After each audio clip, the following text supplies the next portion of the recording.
Nos próximos vídeos eu quero tratar sobre classificação dos morfemas. Então, quais seriam, ou então a que se refere esta classificação dos morfemas, que é o capítulo 5 deste pequeno livrinho aqui, ó. Deixa eu ver se a minha câmera vai focar. Walter Ked, Morfemas do Português, que tem sido o primeiro livro que estou utilizando aqui no canal e que está me ajudando na construção desta playlist sobre morfologia da língua portuguesa. Morfologia que, de modo bem reduzido, seria o estudo das palavras, ou então o estudo das menores unidades com significado da língua portuguesa. Neste caso, estamos falando dos morfemas. Então, classificação dos morfemas são os seguintes. O que é radical? O que são afixos, ou seja, prefixos, sufixos, entre outros. O que são desinências? O que são desinências de gênero? O que são desinências de número? O que são desinências verbais? O que são vogais temáticas? O que são vogais temáticas nominais? O que são vogais temáticas verbais? Vogais e consoantes de ligação. Então, todos estes são morfemas, e ainda tem o capítulo 6 desse livro que continua com outros morfemas. O que são morfemas aditivos? O que são morfemas subtrativos? O que são morfemas alternativos? O que são morfemas reduplicativos? O que são morfemas de posição? O que é um morfema zero? E é basicamente isso. Então veja que tem uma quantidade enorme aí na classificação dos morfemas. E no vídeo de hoje, fora esta menção do que tratarei nos próximos vídeos, então veja o início do capítulo que diz o seguinte sobre a classificação dos morfemas. Apresentaremos aqui a classificação dos morfemas, de cuja depreensão já se tratou nos capítulos anteriores. De acordo com a doutrina de Bloomfield, as formas são classificadas em morfemas livres, ou seja, classificadas em livres, conforme possam funcionar como enunciações isoladas. Por exemplo, mar e sol. São duas palavras. Aqui nós temos apenas um morfema neste caso, só que é um morfema classificado como morfema livre, porque ele tem significado por si só.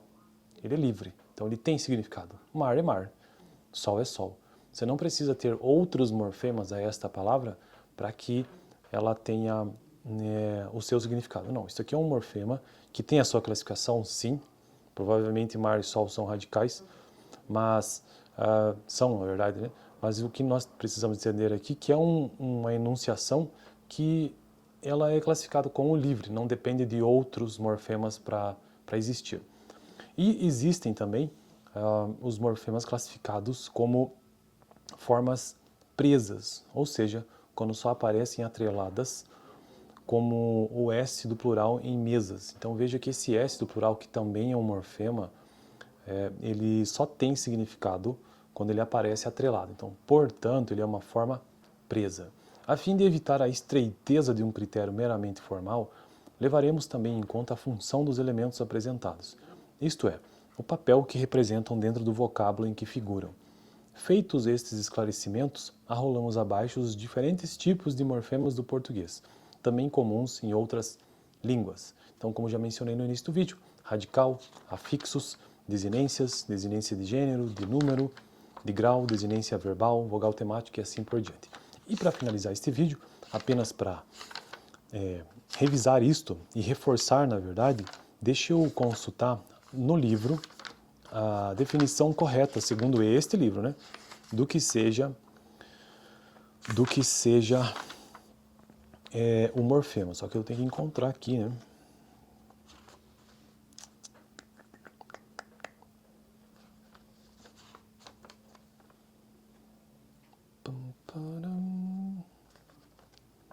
A dupla articulação da linguagem, beleza. Alomorfes e morfema zero. Tá, cadê?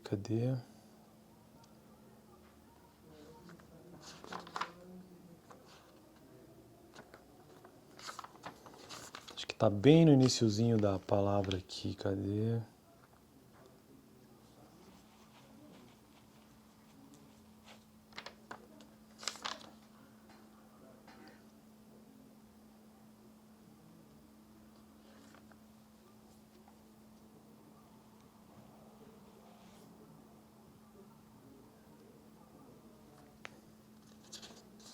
Eu achei que eu ia encontrar rápido, mas não, né?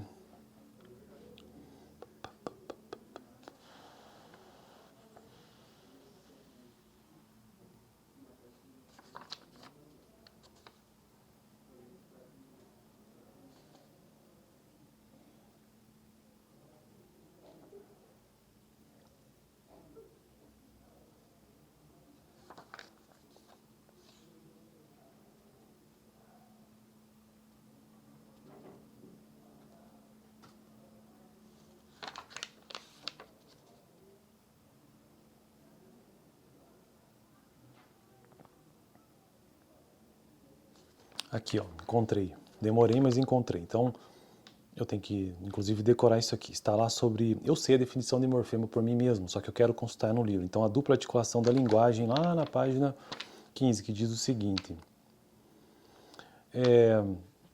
Finalzinho do texto. Baseando-se agora no par fala e mala, né? Destacamos F e M, que já são elementos providos de sentido, que são os fonemas, porque eles distinguem palavras no par mínimo, né?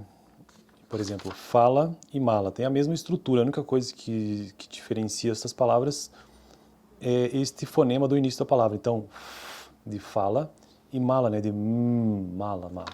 Então são fonemas, F e M, o F e M são fonemas. Diferente de morfema, né? São elementos providos de sentido. A substituição de F por M contribui, entretanto, para distinguir os vocábulos fala e mala. Essas unidades distintas, desprovidas de sentido, recebe a designação de fonemas, como eu já disse. Convenciona-se representar os fonemas entre barras oblíquas F e M. Já os pares caracterizados, tá? Os pares mínimos, comutação. Entre os morfemas e os fonemas há uma diferença qualitativa. Enquanto aqueles, ou seja, os morfemas, são significativos, esses são distintivos. Com base nessa posição, André Martinet estabelece a teoria da dupla articulação da linguagem. Uma primeira articulação representa por unidades significativas, acrescenta-se uma segunda articulação de unidades distintivas. Convém esclarecer que, ao contrário do que nossa exposição poderia levar a crer, as técnicas de análise fonológica se desenvolveram primeiro, posteriormente foram transpostas para o terreno da morfologia. Embora o termo monema, segundo Martinet, não seja exatamente sinônimo de morfema, é esta última designação utilizada aqui neste livro. Então, na verdade, a única diferença de morfema para fonema é que a primeira, ou melhor, o fonema, ele é apenas distintivo, ele diferencia, enquanto que o morfema, ele realmente tem significado. Então, por exemplo, nós temos a palavra, os pares, né? Canta e cantas. Nós temos aqui um morfema, né? O S, e ele tem um significado. Qual é o significado? Plural. Esse é o significado.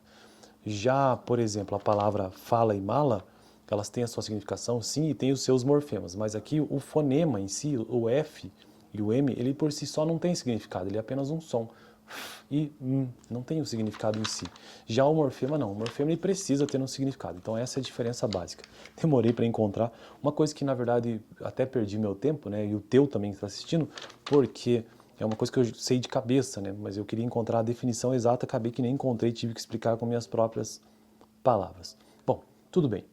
Fico por aqui no próximo vídeo, então o que eu vou tratar no próximo vídeo? Classificação dos morfemas, eu vou começar com o primeiro. Radical. Vamos ver o que significa esse morfema nas palavras.